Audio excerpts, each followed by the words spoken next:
Oi pessoal, sejam bem-vindos a mais um vídeo nesse canal e nesse vídeo eu vou falar pra vocês as minhas leituras de março. Eu sei, estou atrasada, mas antes tarde do que nunca, né? Então vamos logo começar esse vídeo. E eu vou confessar que eu tava muito ansiosa pra gravar esse vídeo daqui. Por quê? O mês de março foi um mês surpreendentemente incrível no quesito leituras. Eu comecei livros que eu não esperava e que se tornaram favoritões da vida. Sim, da vida. O primeiro livro que eu li foi Deuses Americanos, do Neil Gaiman, que foi o livro que a gente leu para o Clube Página no mês de fevereiro, que na realidade a nossa reunião foi no comecinho de março. E foi um livro que eu tinha altas expectativas, porque eu adoro Neil Gaiman, eu gostei muito de ler Coraline, e aí eu pensava que esse livro ia ser muito uau, mas acabou que não foi tanto, foi uma leitura que pra mim foi bastante lenta. Eu lia, quando eu via tinha passado 1% do livro, mas assim, era uma história interessante. Na reunião do clube a gente conseguiu tirar muita coisa, filosofar, sabe? A gente viu muitas camadas para aquela história realmente, só que infelizmente em questão de narrativa não foi um livro que me prendeu, né? A premissa desse livro é que quando acontece a migração para os Estados Unidos, os deuses desses outros países, né, sei lá, Irlanda, África do Sul, Egito, enfim, vão e passam para este novo país, que no caso é os Estados Unidos. E aí lá eles não têm muitas pessoas que adoram esses deuses, e quando as pessoas param de adorar a eles, eles morrem. E aí a história é essa, a gente vai acompanhando um personagem dentro disso daí. A premissa é muito legal, muito mesmo, vocês estão vendo. Mas eu realmente não curti, eu acho que é uma história que talvez a série seja muito legal, né? Tem uma série na Amazon que eu estou louca pra assistir, que parece muito bonita visualmente, e eu acho que talvez dessa forma funcione mais, mas na forma de narrativa não foi algo que me cativou tanto. Então, eu dei pra esse livro 2,5 estrelas de 5. O segundo livro que eu terminei no mês de março foi um livro muito fofinho, e assim, nossa, esse livro me remete à palavra conforto. Então, basicamente, nessa história, a gente tem a Tiff, que trabalha, né, durante o dia e a tarde, e o Leon, que ele trabalha de noite, de madrugada e tal. E aí eles começam a dividir um apartamento, só que eles nunca se encontram, porque eles trabalham em turnos diferentes. Eles não dividem só o apartamento, né, eles dividem a cama. É um apartamento que é pra uma pessoa só. E aí cada um tá vivenciando suas questões separadamente, que a gente vai acompanhando na história, e eles vão construindo uma amizade, eles vão conversando através de post-its, conversando através de mensagens, até se conhecerem pessoalmente. E o livro é um romance, eu gostei muito de como o livro é bem construído, né? Ele vai aos poucos, a gente vai vendo aquela amizade sendo formada e até o algo a mais surgir, né? Ele também trata de algumas temáticas bem profundas, né? Enfim, o sistema prisional e também relacionamentos abusivos, cuidados paliativos, né? Assim, de uma forma muito leve ele vai tocando nesses assuntos e eu realmente adorei o livro. Eu esperava, assim, um pouco mais de uma coisa, né? Eu tinha uma expectativa de uma coisa acontecer na história, que ela não aconteceu e isso acabou que fez dar uma baixada na minha nota, então eu acabei dando 4 estrelas de 5. Mas ainda assim, acho uma leitura muito aconchegante, muito fofa, e eu tô louca pra ler outros livros da autora também. O próximo livro que eu li, eu tô muito feliz de falar desse livro, que foi o Get a Life, Chloe Brown. Eu li em inglês, mas a tradução, esse livro lançou recentemente aqui no Brasil, é Acorda pra Vida, Chloe Brown, e a autora é a Talia Hibbert. Nesse livro a gente tem a Chloe, né, que ela quase sofre um acidente de carro, e aí a vida dela passa pelos olhos dela, e aí ela decide que vai começar a viver mais intensamente. Ela tem um problema de saúde, né, ela se afastou muito dos amigos dela nos últimos anos e se isolou muito.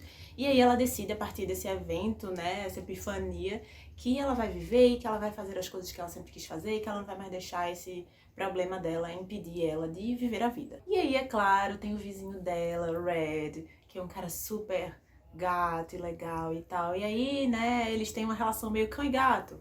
E aí a Chloe chama ele pra ajudar ela numa das coisas e ele começa a ajudar ela a realizar aquela lista, a lista para ter uma vida. E sério, esse é um livro que eu amei tanto. Eu escutei ele em audiobook, mas voou. Eu não conseguia parar. Eu escuto o audiobook fazendo outras coisas na casa, né, enquanto eu tô, sei lá, limpando. Eu fiz uma faxina na casa inteira até terminar esse livro, porque eu simplesmente amei. A narrativa da Talia Hibbert é a coisa mais linda do mundo. Ela é muito poética e ela toca em vários assuntos sérios de uma forma tão delicada. Nossa, eu realmente amei muito. Eu sei que a Editora Paralela acabou de lançar esse livro aqui no Brasil, então se eu fosse vocês, se você gosta de romance, eu indico muito que você leia esse livro. É um romance muito fofo, avassalador, e ele também tem uns toques, né, picantes, como a gente gosta. E aí, logo em seguida, eu li o segundo livro dessa trilogia, porque sim, é uma trilogia. Na verdade, a gente tem 3 irmãs, né, que é a Chloe, a Dani e a Eve. E aí, cada livro a gente acompanha o romance de uma delas. Então, eu li primeiro o da Chloe e depois eu li o da Dani Brown. E aí, esse livro ainda não lançou no Brasil, mas se chama Take a Hint, Dani Brown. E sério, eu amei esse. Eu tinha amado Chloe Brown primeiro. Eu amei mais ainda Dani Brown. Ah, sim, Chloe Brown eu dei 5 estrelas, tá? Dei 5 estrelas porque eu achei que o livro foi completo em si. E na história da Dani Brown, né, ela já é uma mulher bem diferente da Chloe. A Chloe é aquela menina mais fofa, um pouco mais isolada. A Dani não, a Dani é aquele mulherão, né? Ela é uma mulher super confiante, feminista e tal. E aí ela quer um cara, né, pra ter um caso, mas não romântico. E aí ela meio que pede para o universo, né, dar uma dica para ela de quem vai ser esse cara. E aí ela conhece Zafir, um ex-jogador de rugby que trabalha como segurança na universidade que a Dani é doutoranda, eu acho, né? Ela dá aula e ela também é doutoranda nessa universidade. Só que aí eles já se conhecem há um tempo, né? Eles já têm uma amizadezinha e tal. Só que aí, né, eles começam a desenvolver algo a mais. E aí é muito legal porque tem como se fosse um teste, né? Uma simulação de um incêndio no prédio lá. E aí acaba que filmam, né, o Zafir salvando a Dani nos braços. E aí começam a achar que eles são um casal e tal. E aí o Zafir, ele trabalha para uma ONG. E aí essa ONG começa a ganhar mais visibilidade, né? A partir do momento que eles ficam famosos na internet. Então eles meio que combinam que vão fingir um relacionamento para poder o Zafir ganhar, né, investimentos na ONG dele, e a Dani, né, também aproveita para fazer a proposta dela, né, ela faz a proposta dela. E aí a gente sabe que é clichê, mas a gente adora um bom e velho clichê do relacionamento falso que acaba se tornando verdadeiro. Então, se você gosta desse tipo de história, Take a Hint, Dani Brown. Ah, e vale ressaltar que a Talia Hibbert é a rainha da representatividade, os livros dela têm pessoas muito diversas e é muito, muito legal, sério mesmo. Eu estou louca para ler Eve Brown, eu espero ler ainda esse mês, não sei se vou conseguir, mas vamos ver. Em seguida... Não, peraí, Deixa eu aproveitar esse momento muito chique da minha vida, entendeu? Que eu sabia que ia chegar. O próximo livro que eu li foi Hamlet, de William Shakespeare. E sim, eu estou me sentindo extremamente chique, entendeu? No auge da minha vida, por ter lido este livro. Essa peça, na verdade, né? E caramba, como eu amei este livro. E lembram que no começo do vídeo eu falei que tinha sido um mês de novos favoritos da vida? Então, foi este bebezinho daqui, Hamlet. Foi o primeiro deles, ainda tem um outro, acho que 2 outros na verdade. E esse daqui foi o primeiro que eu li, que foi favoritado. Caramba, é sério, eu nunca tinha lido uma peça, eu nunca tinha lido nada desse autor. E eu não tenho nem palavras pra dizer o quanto eu amei essa história. Nossa, cada segundo, nossa, cada página passava muito rápido e eu não conseguia parar, e eu ficava envolvida, e eu ficava pensando quando eu não tava lendo, eu tava imaginando o que ia acontecer. E era quase como se tivesse uma trilha sonora de tão tenso que era o clima. E eu entendi por que as pessoas gostam tanto de Shakespeare. O cara sabe fazer uma dramatização, às vezes com coisas simples. Falas simples estavam acontecendo ali, mas ele consegue transmitir de uma forma... E, gente, qual é a beleza da capacidade de um ser humano conseguir escrever uma história através de falas? Porque a gente não tem descrição do ambiente, a gente não tem descrição do que o personagem tá fazendo, do que tá acontecendo, praticamente não. A gente tem praticamente só as falas. E você conseguir construir uma história e construir uma boa história dessa forma, uau! E de uma forma bem resumida, né, aqui a gente tem o Hamlet, que ele é filho do rei da Dinamarca, e esse rei morre. E aí, pouco tempo depois, a mãe do Hamlet, que era casada com esse rei, né, se casa com o irmão do rei. E aí, o Hamlet começa a ficar desconfiado e tal, e aí o rei vem, né, o espectro, né, o espírito do rei aparece pro Hamlet, dizendo que foi o próprio irmão que o assassinou. Então pede pro Hamlet cometer, né, realizar a vingança dele. E aí, a partir daí, né, a história vai se desenrolar, tem vários outros personagens, e o Hamlet vai planejando a vingança dele. E aí, né, a gente tem a grande cena do ser ou não ser. Eis a questão. E caramba, eu quero falar um monte de coisa, mas eu acho que vou ter que fazer um vídeo de resenha. O que eu quero dizer é, esse livro daqui me fez me dá conta de várias referências, de vários ditados que a gente tem populares, que a gente nem tem ideia que veio disso daqui. E eu comecei a entender várias referências de outros filmes, de outros livros, enfim. Muita coisa veio a partir desse livro. E caramba, já quero reler, porque eu ficava o tempo inteiro, durante a semana eu fiquei o tempo inteiro voltando, pegando as frases, toda vez que acontecia alguma coisa, eu tenho uma frase de Hamlet para isso, porque caramba, nossa, muitas lições. Livro incrível, indico bastante e tô louca pra ler outros livros desse autor, porque, uau, eu estou impactada, 5 estrelas sem dúvida nenhuma. E agora eu me dei conta que os próximos livros que eu vou falar aqui são todos favoritados para a vida. O penúltimo livro que eu quero falar foi um outro livro que ganhou 5 estrelas. E ele ganhou 5 estrelas fácil. Tipo assim, desde da primeira página eu sabia que ia ser 5 estrelas. E eu devo dizer que foi mais do que uma leitura. Foi uma experiência, entendeu? Porque eu escutei o audiobook e este livro, ele é baseado numa música. Então, né, escutei a música, escutei o audiobook e li. E foi, assim, uma experiência multissensorial, sabe? Foi realmente uau. Eu tô até agora impactada e a minha vontade é panfletar esse livro para todo mundo. E este livro foi The Deep, do autor Rivers Solomon. Esse livro foi criado baseado numa música do grupo Clipping. E aí escutem essa música. Eu vou colocar o link dela aqui embaixo, porque ela é maravilhosa e ela é uma experiência, escutem com fones de ouvido. E essa música começa com uma narrativa que logo em seguida se transforma, né, numa canção. Essa narrativa, ela é uma reimaginação.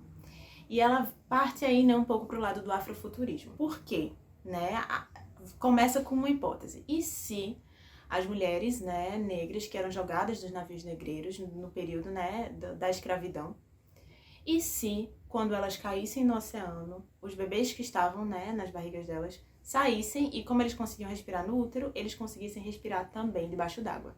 E aí vamos lá. E se esses bebês se transformassem em sereias e criassem uma população de sereias no fundo do oceano? Então é isso. Essa é a premissa da música, e aí o livro foi todo criado baseado nessa narrativa. Então a gente tem, obviamente, personagens, enfim, várias outras coisas que vão fazendo a história ficar mais complexa do que isso.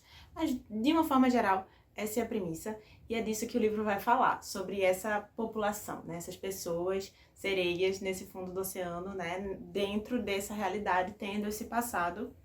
E aí é isso.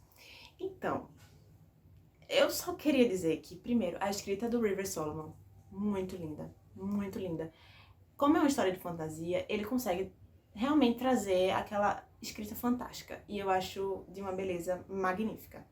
Segundo, o livro trata de questões muito atuais, muito profundas, e de uma forma muito linda. Eu acho muito legal quando né, autores e autoras conseguem pegar eventos tão terríveis, reimaginar, conseguir fazer uma crítica, conseguir passar uma ideia, resistir, né, através da linguagem, através da arte. E esse é um tipo de livro que me transmitiu muito isso. Então, eu apenas digo, leiam esse livro. Eu espero que ele lance no Brasil em breve, eu não sei quando é que vai acontecer, mas assim que acontecer, eu vou compartilhar, tá? Aproveito, né, já falando, me sigam no Instagram, que eu tô sempre compartilhando coisas lá. Aí eu aproveito e falo quando esse livro sair aqui no Brasil também. Então, caramba, foi 5 estrelas imediato. E quando eu penso nesse livro, nessa história, em toda a experiência que foi essa leitura, junto com a música que deu uma complementada, eu fico... Uau! Nossa, eu nunca tinha tido uma experiência assim com um livro antes. Então, The Deep.